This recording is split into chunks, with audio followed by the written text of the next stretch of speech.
We're going to get into chapter 36, The Great City-State of Millatin. Ship log day 30 of being on the seas. Volke is nerding out about the next place they're going to, which is Millatin. And he's reading the traveler's brochure on this. The travel agents, got everything pulled up and telling him all the cool things he can do when he gets there. And we find out that it actually just so happens to be created by a god creature, the Scylla Waters. And I thought this was really interesting because as he's reading his brochure in the hotel lobby there, figuring out what excursions he can go on, it seems like, Scylla Waters kind of saves the island, brings all this goodness. Scylla Waters, I'm assuming, comes from the Greek Scylla myth, and it's a kind of a monster, not really the nicest creature. So I'm really curious how that's going to play out. Oh my goodness, I didn't even realize that.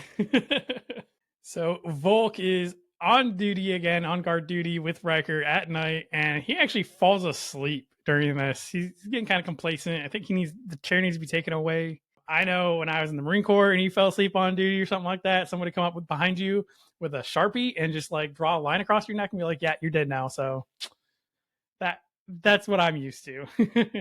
Thankfully, just happens to be Fane that walks up on him, and Fane actually is smelling death on Volke. And this is one of those really ominous, if we had the kid from Harry Potter that tells us what the Grim is, that he has literally 2 lines in the whole series about how it's the darkest omen of our world. This is it. And Volke is very unsure of how to handle this because Fane's I'm not sure if you are death, you're going to die, or there's a lot of people that are going to die around you, kind of what the significance of this is. But this is one of Fane's innate abilities as a Wendigo arcanist. You could be about to die. You also could be about to commit mass murder. So again, it's Volke. He's been murking people left and right, and again, I'm just headcanon. He's just being I'm sorry. It takes out the whole excavation site. It's okay. I didn't mean to. Right, exactly. So again, we can kind of expect either one, but hopefully it's Volke not dying, but people dying around, people that we don't like dying around Volke. All right, so we fast forward here to ship log day 35 of being at sea, and we are watching Eviana practice while he is basically reading about the city-state of Millatin. And at this point, somebody is in the crow's nest of Gentle, wherever that would be, and they're yelling land ho as they see Millatin coming closer and closer. And as they get to just about where the bay is for Millatin, Eviana just freezes because she notices the Black Throne, which is the ship that the royal family sails around in, is in the bay, in the harbor. And that only means that Prince Rishan is there. Rishan is a bad man. Don't give the company to Rishan. Not good. Not good.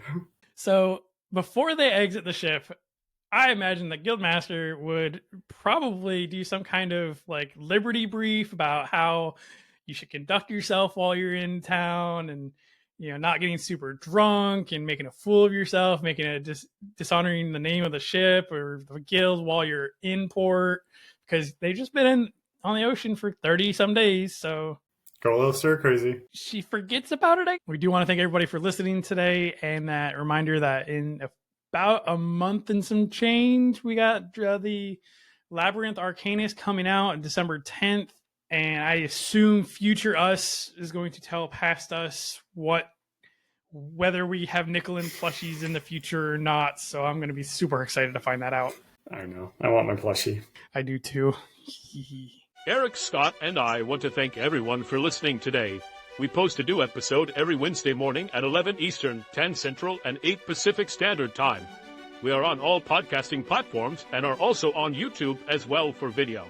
After the additional episode airs, we post chapter-by-chapter videos every day in a smaller, easier-to-digest format. We do want to give a special shout-out to the final member of our team, Dan Mackison, one of the admins for the Frith Chronicles Wiki, link listed below, and doing his best to keep everything running smoothly behind the scenes. If you want to reach out to us, you could email us at frithguildpod@gmail.com or on Facebook or any other social media by searching for Frith Guild Podcast. Just to remind everybody, we have links to everything in the description below on both the podcast and YouTube. Scott, do you have anything else you want to add this week? Does Time Marked 2, when does that come out? Oh, I know in November, I think.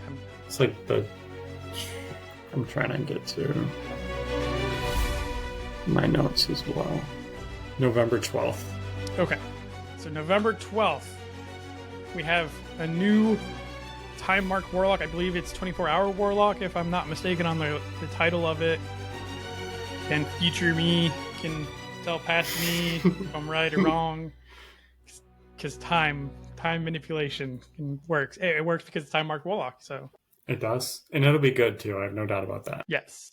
I know John, Shami's husband, has constantly been saying that it is even or as good or better than Time Marked Warlock. So super excited about that.